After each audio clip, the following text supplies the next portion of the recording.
Hello and welcome to another edition of AM Quincy. I'm Joe Catalano, and today we're pleased to be chatting with Quincy Ward 4 City Council candidate Matthew Lyons, who is on the ballot for the January 17th preliminary election to fill the Ward 4 Council seat for the next year. And we want to learn a little bit more about him and about his candidacy and his platform. So, Mr. Lyons, it's very nice to meet you. Thanks for joining us. Really appreciate the opportunity to talk to you. It's great to meet you too, Joe. Yeah, this is great. Tell us a little bit about the Matthew Lyons story, if you could. Well, my name is Matthew Lyons. I was born in Huntington, New York. My dad, I'm the youngest of 7 kids. My dad worked in Manhattan for years, and then we moved to Chicago. And then we ended up moving to Marshfield in 1972, and I went to Marshfield Public Schools, and my dad unfortunately passed away in 1981. And we moved, my mom sold the house in Marshfield and moved back to Quincy. My mother grew up on Campbell Street in Quincy. I'm a 4th generation Ward 4 resident. We trace our ancestors back to Ward 4 from the mid-1800s. We found my great-grandfather's naturalization papers from 1875. His name was, of course, was Matthew John Lyons as well. In 1875, he was 13 years old. I have my family history of working in the quarries. My great-grandfather, Daniel McDougall, passed away in an accident working in the quarries back in the 1800s. My grandfather, Paul Lyons, ran the rail yard right about where Curry Hardware is now, and where they'd bring the granite down on the railway coming down, and they'd ship it down to the Neponset River and ship it out. And my grandfather, Paul Lyons, ran that for years. And my grandmother, Margaret McDougall Lyons, was born in 1899 on Grove Street. Wow. And she became a union telephone operator at 16 years old in 1915. She was in the first strike of the history of the IBEW. It was all the operators in the northeast of the country, and they all went out on strike before the women had the right to vote. They won the strike, but the men didn't back them, so they ended up leaving and starting their own union, and it's kind of been a base for my career. I went to Northeastern University. I didn't finish. I ended up at Martin Luther King Day in 1986. I stepped on the property at New England Telephone, and I was finally hired in 1987, and I've been there for 35 years for what's now Verizon. Oh, wow. I've been a 35-year member of the IBEW, Local 2222 in Boston, and I've held different leadership roles in that. And right now I'm the legislative director for IBEW 2222, and I've worked on campaigns for years. I worked on Congressman Lynch's first campaign when he first ran for state rep out of South Boston, and then for state senate, and then I remember working on his campaign the day of the 9/11, right. 2001, and he won. I've been a big supporter of the congressman ever since, and so I've had an entire career of representing working class families and workers, and so this has always been my North Star and always will be. I always believe that union contracts and unions themselves, they're setting standards and setting for pay, benefits, and safety, and if there wasn't anybody setting those standards, then there wouldn't be any standards. So there's definitely a place for it, and I'm a true advocate for it. So is the Lyons turning mill part of your family heritage? So I don't know. And okay. So my mother's maiden name is also Tyrrell, and they call it, in Quincy they call it the Tyrrell Room. Yes. But my family always pronounced it Tyrrell. Okay. But it's the same spelling, and we've had rumors. You hear stories, but as generations pass on, you don't know what's what. Or I would imagine that there's relation somewhere in the Lyons to that, but I don't know for sure. Okay. I'd like to find out, though. Yeah, I'm sure you would. Yeah. So let's talk a little bit about, you've worked on campaigns, Yes. but is this the first time you've actually run for elected office? It is. It is. So I worked with Brian, helped Brian get elected, and worked hard with him, and he's somebody I consider a friend. And when he told me he was stepping down, I thought, if there was a seat, then this would be the one. I mean, where my family goes back far. I'm related to the McDonalds of West Quincy as well, and Buddy McDonald had served as Ward 4 City Councilor, I believe in the 70s.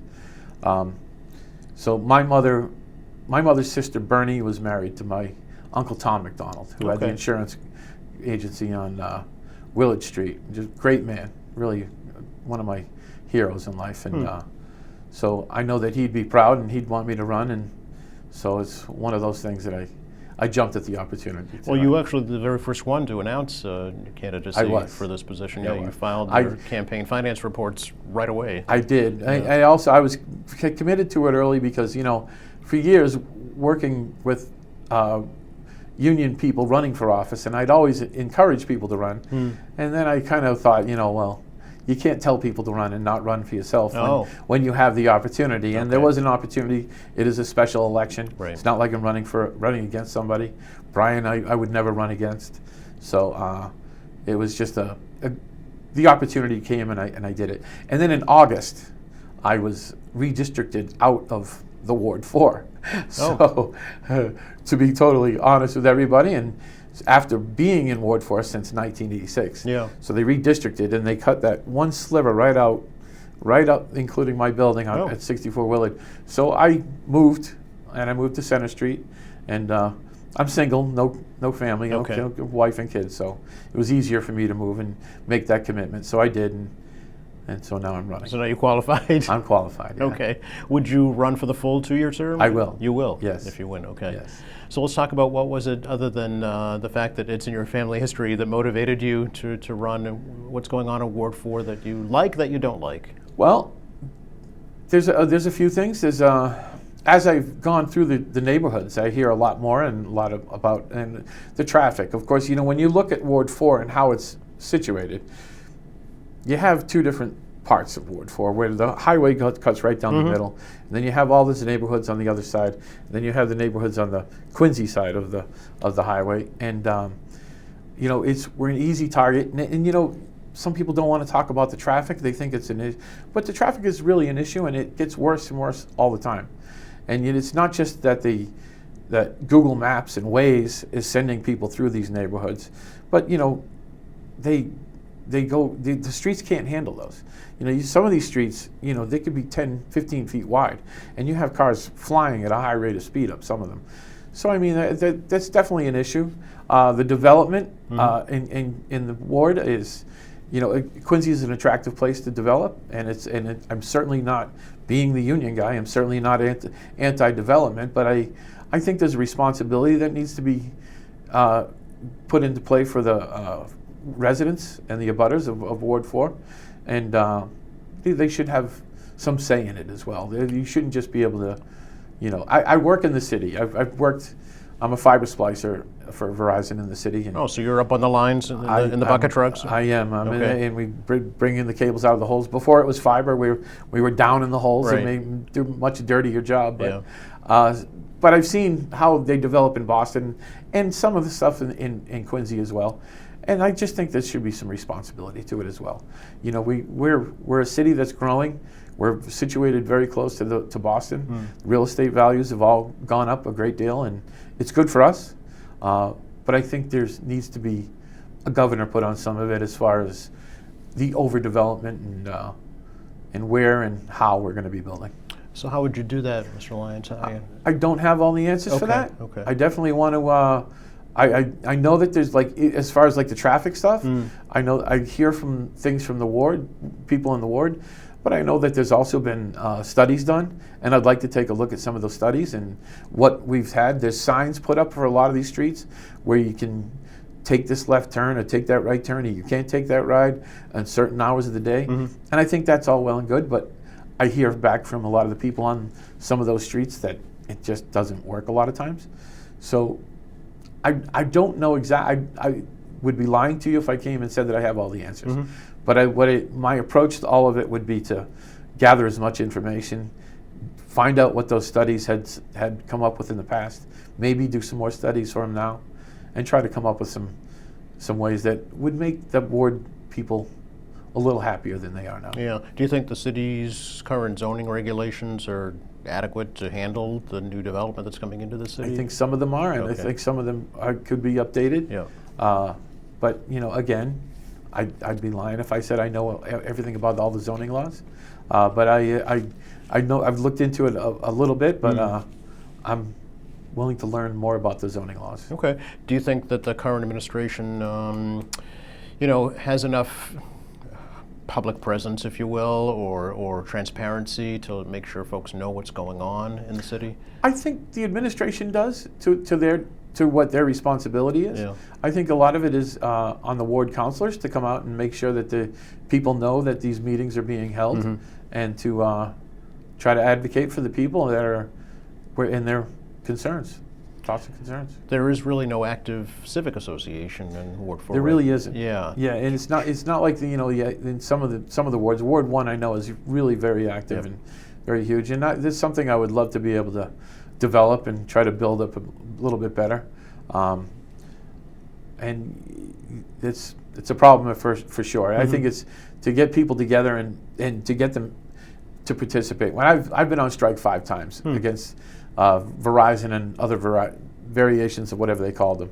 And one of the things I always used to say to people on the picket line is that you have to participate in your own survival.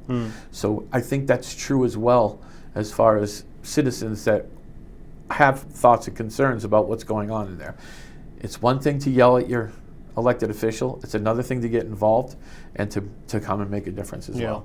And I'd like to try to, recruit people that are going to be involved and be active as well. Yeah. Do you think the ward needs kind of a central location, public meeting space? Well, that'd be great. to I do think that? I've been to the new community center on Copeland Street, which it's a fantastic brand new facility, long overdue. I know that they were over at it's a daycare center now on Nightingale. Yes. They were there for a while, and they were there on the corner of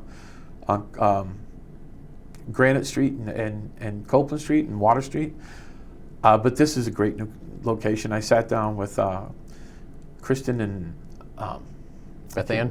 yeah, Yep. and they gave me the tour of the place, and it's really a great new facility, and there is a room there that we could use for that, and I would definitely want to do that for sure. Okay. I think we're looking at the ward too, and walking the streets, and for years you drive through the main drives, and you don't see a lot of the back roads, and there are a lot of back roads that go way further than I ever knew. Really? Yeah. So like sometimes some of those neighborhoods back in the off the Furnace Brook Parkway and the Blue Hill going up to the Sure. in those neighborhoods, even down off Center Street, and so I think that to get people out and participating, I think is important. One of the big issues right now in Ward 4, as you know, is the plans to lease Granite Links to Yes. Core Hills Associates for 99 years. How do you Yes. feel about that? I don't know about the time length of it. Okay. I know it's 99 years, but I think it's a common practice as well. I think that it was already leased to him for a long time, and I don't know. I don't know what the alternative if we're to be against that. I'm not sure what the alternative is to that. Okay. You know what I mean? I know that the city makes pretty good profit off it right now. I know that it's if you're going to have somebody else running it, I think it's a good thing. One of the big issues that was brought up during that whole proposal was the intersection of Raschuti Drive and Willard Street. Definitely a problem. Okay. I think it's a problem right now as it is. I think just the other night there was an accident. A car speeding down Raschuti Way and Yes. ended up almost on the highway. Yes. Yeah.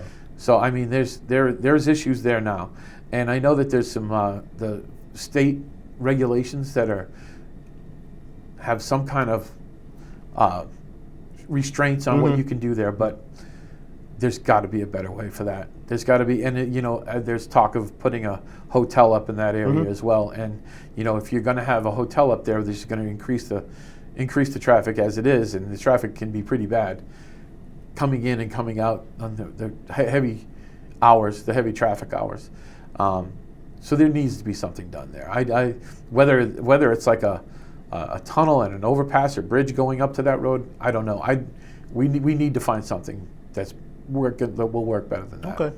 Can we talk a little bit about taxes? Do you feel that Quincy taxpayers are getting their money's worth? I actually do. Okay. I think it's I know it's a burden for like a lot of senior citizens who own their houses and they're on fixed incomes. That's definitely a problem because you don't want them to have to leave their house. Mm-hmm. I mean, and so there should be something in place to help the senior citizens stay where they raise their families and they bring their grandchildren over to their houses. And I have fond memories of going to my grandparents' house, and no reason why they should leave their houses.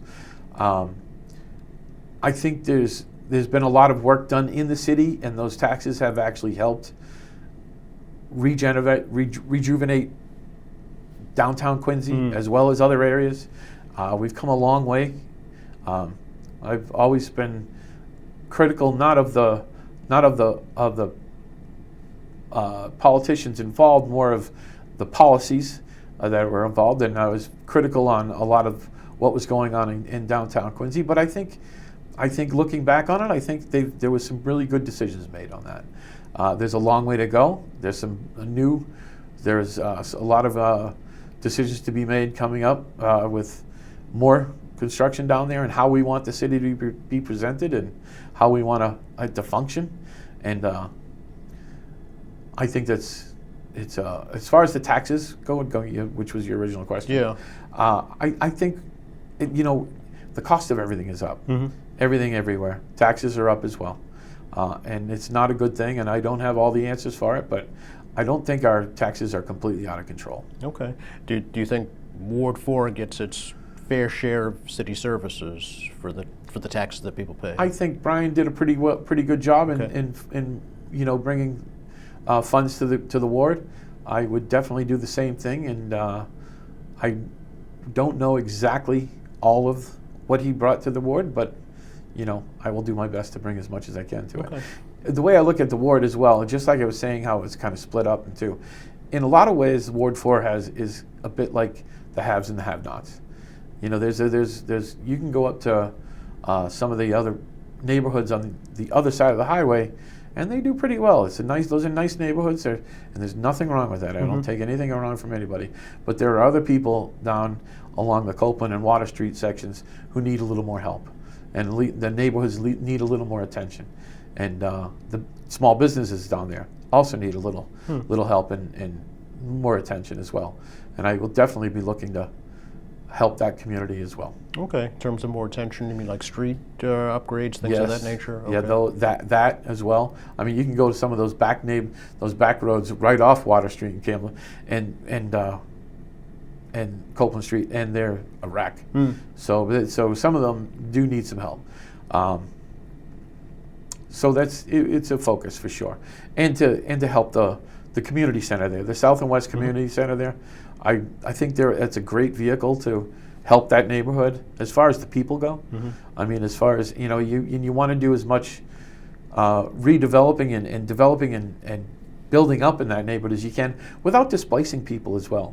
So you don't want people to have to leave the neighborhood that they're raising their kids in and they're comfortable in. Sure. As well. The MBTA has a big presence in Ward 4 as well as the whole city. Yes. But of course, there's the Quincy Adams train station, then the proposed bus barn right across the street there. Yep. So do you think the T is being fair to the city with the services it provides? I think people have complaints about the T in a lot of different ways. I think I support Governor Baker's policies where he was trying to build back the core of the T, and it really is necessary. I mean, we can all complain about, how the trains aren't running on time. You have issues here and there, but I have worked in the underground in the city of Boston and Quincy and all over the place, and I've worked in the underground areas in the T, and to say that they're antiquated doesn't cover it. Really? It's bad, and it needs a real overhaul from the bones.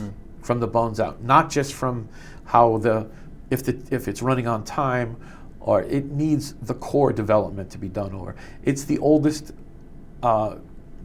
underground subway system in the country. Probably not. I don't know about the world, but if you do a little bit of traveling and you go to Europe and you see some of the train stations, they are incredible.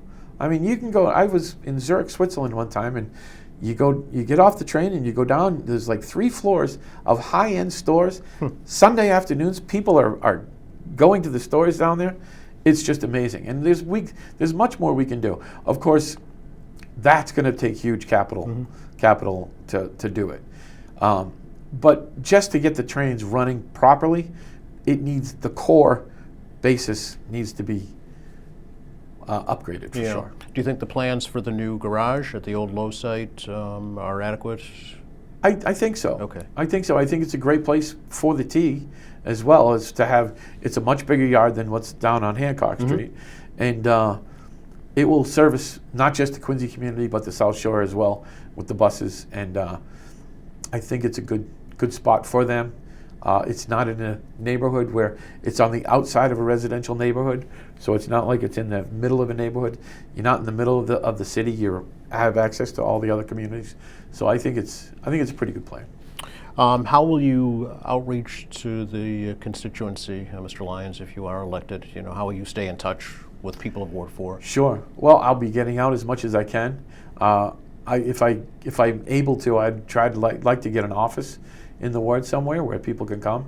I'll definitely be developing a website and electronically be able to be in touch with everybody. That's probably the easiest way that everybody does it. Everybody's on their phones all day long, so it's easy enough to do that. But I will definitely be trying to build up my own database as far as the people in Ward 4 and try to find out who the leaders are in different neighborhoods. See if we can come to some type of where we can have people come together and participate in our own survival, participate in reaping some of the rewards that we can get from the city, the state, and federal funds. Yeah, that was actually one of the concerns of local leaders is voter turnout, especially in Ward 4, which tends to be on the lower end of things. Right. Any message to folks about that? I just say please come out and vote. Yep. I always truly believe that that voting isn't. People have died for the right to vote in many places, including our own country, and it's a sacred community thing that everybody should participate in. You can't make anybody do anything, but it's something that I have always believed heavily in, and I will always encourage people to do it. Do you think the city does a good job of reaching out to specifically immigrants, new immigrants to the city? Might be some language barriers. I think so, and I think with they show, like on the ballots, they always have the different languages on there and as well. I think when I was trying to develop the website, I'm not good at that. I have to try to get people to do it for me. But I've wanted to try to get different languages in there as well. I know Quincy has a lot of Chinese, but I know in Ward 4 there's a lot of Vietnamese, and I would love to try to get it to translated into that. But I also find that there's a lot of the Vietnamese speak English very well, and they understand it. They've been here, a lot of them have been here for a long time. It's not like the early 70s or early 80s where people are just moving in now. Some of these people are second generation, third generation people. So yeah, Southwest Community School is not that old, right? No. O'Rourke Field got a major overhaul. Yep. What other areas in Ward 4 do you think kind of need to be boosted up? Well, I see some smaller parks around. There's like the one on Bunker Hill Ave, is the old bocce court. So I was walking down over there, and I remember seeing that when I was very young, coming up and visiting my cousins and my grandparents up in this area, and I never knew what bocce was. I was an Irish American kid from the suburbs, and I recently was walking through the neighborhood in there, and I saw the bocce court, and I would love to see that. Just as, try to bring back some tradition. I don't know if it's as heavily as an Italian neighborhood as it used to be, but, it is a historic thing for Quincy and in that neighborhood. I mean, the Irish and the Italians have a very, through the quarries and quarry work, have a very storied history in Ward 4. And something I'm proud of with my family ancestors, and speaking with other people in the neighborhood, I know they are as well, whether they're Italian or Irish. And bringing some of that stuff back would be great. Okay. Anything else you'd like to let folks know about right now, about yourself or about your campaign? I don't think so. I think, just if you could just come out and vote January 17th, and whether you vote for me or you're one of my opponents, I think it's just important to get out and vote and participate. All right. Well, pleasure talking to you. Nice to meet you, Joe. Wish you luck. Thank you very much. You're very welcome. And thank you for watching us here at AM Quincy. I'm Joe Catalano. We'll see you next time.